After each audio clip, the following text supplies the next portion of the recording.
അസ്സലാമു അലൈക്കും. അബ്ദുള്ള കാസർഗോഡാണ്. ഞാനിപ്പോൾ ഈ ഒരു വീടുണ്ടാക്കുന്നത് നമ്മൾ ഏതായാലും ഇലക്ഷനൊക്കെ കഴിഞ്ഞല്ലോ. പക്ഷേ പോളിംഗ് ശതമാനമൊക്കെ ഒരുപാട് കുറഞ്ഞതായിട്ടാണ് കാണുന്നത്. അപ്പോൾ അതുമായിട്ട് ബന്ധപ്പെട്ട് നമുക്ക് ഒരു നമ്മളൊരു തെരഞ്ഞെടുപ്പുമായിട്ട് ബന്ധപ്പെട്ടിട്ട് ഒരു വിജയപരാജയത്തിനെ പറ്റിയുള്ള എന്തെങ്കിലും ഒരു സൂചന പോലെ, അതായത് നമ്മൾക്കൊരു സംശയത്തിൻ്റെ അടിസ്ഥാനത്തിൽ, അതായത് മുന്നെയൊക്കെ ഈ ഇലക്ഷൻ 2004 മുതൽ ഇലക്ഷൻ കഴിഞ്ഞതായിട്ട് ബന്ധപ്പെട്ട് നോക്കുമ്പോൾ, കാരണം 2004 ഇലക്ഷന് 71.2% പോളിംഗ് ആയത്. അപ്പോൾ ഈ ശതമാനം കുറയുന്നത് കൊണ്ടും കൂടുന്നതുകൊണ്ടും ഒരു പ്രശ്നങ്ങളുണ്ട്. ഈ പോളിംഗ് ശതമാനം കുറയുമ്പോൾ അവിടെ ചാൻസ് കൂടുതൽ കാണുന്നതായിരിക്കും വെച്ചാൽ LDFനാണ്. അപ്പോൾ അതുകൊണ്ടാണ് ഞാൻ ഇത് പറയാൻ കാരണം. 2004 തെരഞ്ഞെടുപ്പിൽ UDFന് കിട്ടിയത് 2 സീറ്റും LDFന് കിട്ടി 17 സീറ്റ്, അതായത് 71.2% പോളിംഗ്. പക്ഷേ വേറൊരു കാര്യം എന്ന് വെച്ചെങ്കിൽ 2004 ശതമാനം കുറവോട് കൂടിയിട്ട് അവർക്ക് സീറ്റ് ജാസ്തി കിട്ടിയിട്ടുണ്ടെങ്കിലും അത് പറയാനുള്ള കാരണം വെച്ച് കഴിഞ്ഞാൽ ലാസ്റ്റ് പറയാം. അപ്പോൾ 2009 എത്തുമ്പോൾ അതെന്താ വെച്ചെങ്കിൽ UDFന് ശതമാനം 73.38% കൂടി. അപ്പോൾ എന്താ വെച്ചെങ്കിൽ പോളിംഗ് ശതമാനം കൂടുമ്പോൾ ഈ UDFന് 16 സീറ്റും LDFന് 4 ചുരുങ്ങി. അത് 2009 എത്തുമ്പോൾ, 2004 2009. അതേപോലെ തന്നെ 2014 എത്തുമ്പോൾ UDFന് 12ഉം LDFന് 8 എത്തി. കാരണം അവിടെ ഭൂരിപക്ഷം കൂടി, 73.89% പോളിംഗ് കൂടി. അപ്പോൾ ആ പോളിംഗ് കൂടുന്തോറും എന്താണെന്ന് വെച്ചെങ്കിൽ UDFന് തരംഗം ഉണ്ടാകാൻ സാധ്യതയുണ്ട്, UDFന് കിട്ടാൻ. അതായത് പോളിംഗ് കുറയുന്നുണ്ടെങ്കിൽ LDFന് കിട്ടാനുള്ള സാധ്യത ഇപ്പോൾ കണ്ടത്തേക്കൊക്കെ നമ്മൾ കാണുന്നിപ്പോൾ അങ്ങനെയാണ്. അപ്പോൾ അതേപോലെ തന്നെ 2019 77, 78, 79% വരെക്കും പോളിംഗ് അയച്ചിട്ടുണ്ട് 2019. അപ്പോൾ UDFന് കിട്ടിയത് 19, 1 LDFന്. അവിടെയാണ് ഇത് നമ്മളിപ്പോൾ ഇതിനെ പറ്റിയിട്ട് ഒന്ന് ചിന്തിക്കാനുള്ളത്. കാരണം ഇപ്പോഴത്തേക്കിൽ 71% പോളിംഗ് ആയിട്ടുള്ളത്. ആകെ 71% പോളിംഗ് ആകുമ്പം പോളിംഗ് ശതമാനം കുറയും തോറും LDFന് ചാൻസ് കൂടുകയാണ് എന്നുള്ളത്. കാരണം വെച്ചെങ്കിൽ 2004 LDFന് 71% പോളിംഗ് ഉണ്ടായ സന്ദർഭത്തിൽ 17 സീറ്റ് എടുക്കാൻ അന്നവർക്ക് സാധിച്ചിട്ടുണ്ട് 2004.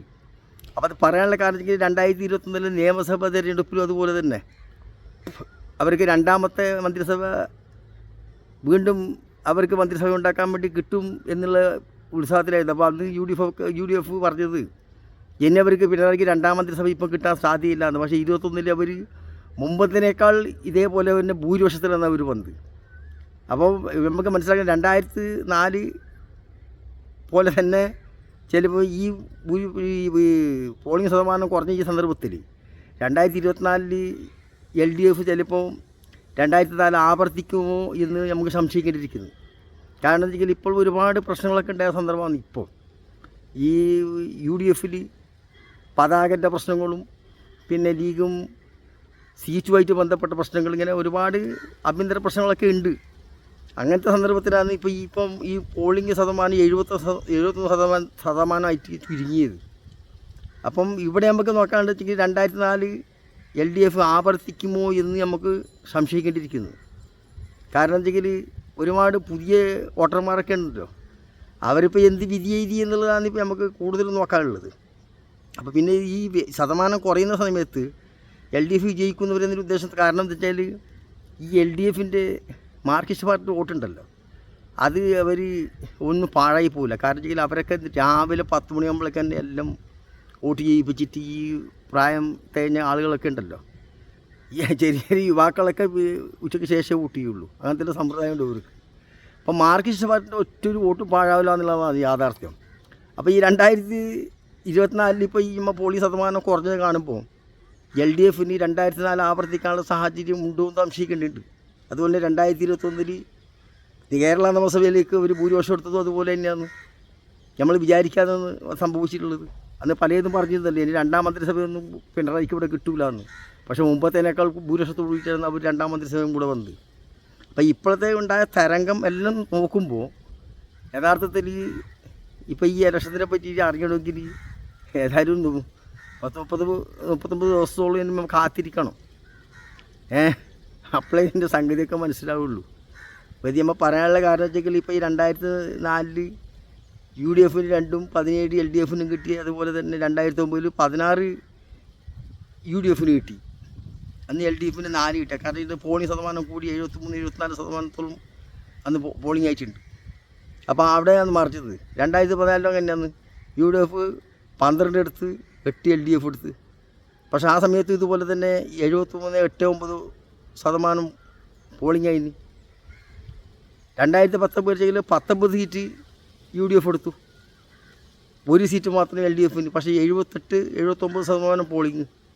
അപ്പോൾ പോളിംഗ് കൂടും തോറും UDF സീറ്റ് കൂടുതൽ കിട്ടാനും, അതുപോലെ തന്നെ ഈ പോളിംഗ് കുറയും തോറും LDF കിട്ടാനുള്ള സാധ്യതയാണ് നമ്മൾ കാണുന്നുള്ളത്.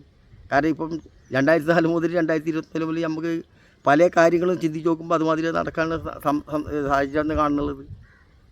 പിന്നെ വെച്ചെങ്കിൽ ഈ പ്രാവശ്യം ഇലക്ഷൻ വെച്ചെങ്കിൽ പിന്നെ ലീഗും സമസ്തയായിട്ടുള്ള പ്രശ്നങ്ങൾ അതൊക്കെ വേറെ ഉണ്ടായിരുന്നു. പക്ഷേ സമസ്തൻ്റെ വെച്ചെങ്കിൽ സമസ്തക്ക് വേറെ പ്രത്യേകിച്ചൊന്നുമില്ല.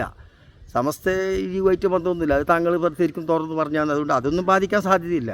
പക്ഷെ മറ്റ് ലീഗിൻ്റെ കൊടിയായിട്ട് സീറ്റുമായിട്ട് ബന്ധപ്പെട്ട ഇങ്ങനെ ഒരുപാട് കാര്യങ്ങളുണ്ട്. ഇതെല്ലാം വെച്ച് നോക്കുന്ന സമയത്ത് ഒരുപാട് ആളുകളൊന്നും വോട്ട് ചെയ്തിട്ടില്ല എന്നുള്ളതാണ്. അതുകൊണ്ടാണ് 0% പറയാനുള്ള കാരണമാണ് നമുക്ക് തോന്നുന്നത്.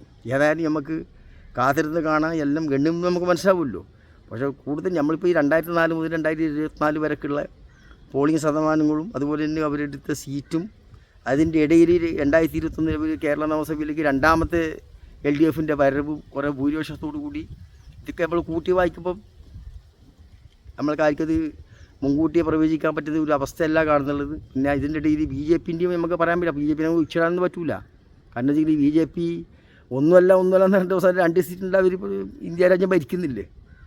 അപ്പോൾ അതുകൊണ്ട് അവരെ തള്ളിക്കളയാനൊന്നും പറ്റില്ല. ഇപ്പം 1-2 സ്ഥലത്ത് BJPൻ്റെ കാര്യങ്ങളും പറയാൻ പറ്റില്ല. പിന്നെ പുതിയ വോട്ടർമാർ, ഈ പുതിയ വോട്ടർമാർ ഏത് ഭാഗത്തായിരിക്കും വോട്ട് ചെയ്തിട്ടുണ്ടാവുക എന്നുള്ളതായിരിക്കും ചിലപ്പോൾ ഇതിൻ്റെ വിലയിരുത്തൽ. വിജയം പരാജയം അവിടെ ആയിരിക്കും എന്ന് തോന്നുന്നു. കാരണം വെച്ചെങ്കിൽ ഒരുപാട് പുതിയ വോട്ടർമാർ ഇന്നത്തെ പുതിയ കാലാവസ്ഥയിൽ ഇന്നത്തെ രാഷ്ട്രീയമൊക്കെ കണ്ടിട്ട് ആയിരിക്കും ഇവർ വോട്ട് ചെയ്തെന്നുള്ളത് ഇപ്പം വിലയിരുത്തണമെങ്കിൽ ഇതിപ്പം ഏകദേശം ഈ പോളിംഗ് ശതമാനം കുറഞ്ഞതുകൊണ്ട് UDF നമുക്ക് കുറച്ചും കൂടെ ഒരു വിശ്വാസം, എന്തെങ്കിലും വോട്ട് കുറച്ച് ജാസ്തി സീറ്റ് പിടിക്കാൻ പറ്റുമെന്നുള്ളത് വിശ്വസിക്കണമെങ്കിൽ അത് ഏതായാലും വോട്ടെണ്ണുമ്പോഴേ നമുക്ക് മനസ്സിലാവുള്ളൂ. പക്ഷേ ഇപ്പോൾ എല്ലാവരും പല ആളുകളും പല രൂപത്തിൽ പറയുന്നുണ്ട്. പിന്നെ 2 പാർട്ടിയും 2020 തന്നെ പറയുന്നത് അത് എല്ലാവരും ആശയല്ലേ. പക്ഷെ അതൊന്നും കിട്ടാൻ പോകുന്നില്ല. ഏതായാലും ഞാൻ ഇതിനു മുമ്പ് ഒരു വീഡിയോ ഇറക്കിയിട്ടുണ്ട്. അതിൽ ഞാൻ പറഞ്ഞു 5 പ്രഗത്ഭന്മാർ UDF തെറിക്കുമെന്ന്. ഇത്രയും ഞാൻ പറഞ്ഞിട്ടുണ്ടു. ഇപ്പോഴത്തെ നിലപാടിൽ ഈ ഇലക്ഷൻ്റെ ഇപ്പോഴത്തെ പോളിംഗ് ശതമാനം കാണുമ്പോൾ ഒരു 12 സീറ്റെങ്കിലും LDF എടുക്കുമോ എന്നുള്ള ഒരു ആശങ്ക മനസ്സിലുണ്ട്.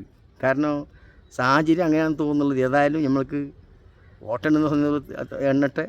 അപ്പോൾ നമുക്ക് എല്ലാവർക്കും സമാധാനത്തോട് കാത്തിരുന്നുകൊണ്ട് കാണാം. ഇത്ര പറഞ്ഞുകൊണ്ട് ഇതിപ്പോൾ ഞാൻ എൻ്റെ ഈ 2004 മുതൽ 2007 വരെയുള്ള ഒരു നിഗമനം വെച്ചുകൊണ്ട് പറഞ്ഞു തന്നേ ഉള്ളൂ. ഇപ്പോൾ അങ്ങോട്ടും ഇങ്ങോട്ടൊക്കെ ആവാം. ഏതായാലും കൂടുതലും സാഹചര്യം കാണുന്നുള്ളതും LDF തന്നെയാണെന്നാണ് തോന്നുന്നത്. കാരണം ഈ പോളിംഗ് ശതമാനം ഇന്നത്തെ സാഹചര്യത്തിൽ പോളിംഗ് ശതമാനം കുറഞ്ഞത് അത് കോൺഗ്രസ്സിന് ലീഗുമായിട്ട് ഉള്ള പ്രശ്നങ്ങൾ, പിന്നെ സമസ്തയായിട്ടുള്ള പ്രശ്നങ്ങൾ, സമസ്തയായിട്ട് തങ്ങൾ പറഞ്ഞിട്ടുണ്ടെങ്കിലും പക്ഷേ ലീഗിൻ്റെ ഇപ്രാവശ്യം ലീഗിൻ്റെ കൊടിയില്ലാത്ത പ്രശ്നം, സീറ്റ് കൊടുക്കാത്ത പ്രശ്നം, ഇതൊക്കെ അത് കോൺഗ്രസ്സിന് ബാധിക്കുമെന്ന് തന്നെയാണ് എൻ്റെ ബലമായ സംശയം. ഏതായാലും നമുക്ക് കാത്തിരുന്ന് കാണാം. അടുത്ത കാണുന്നവർക്ക് എല്ലാവർക്കും ജയ് ഹിന്ദ്.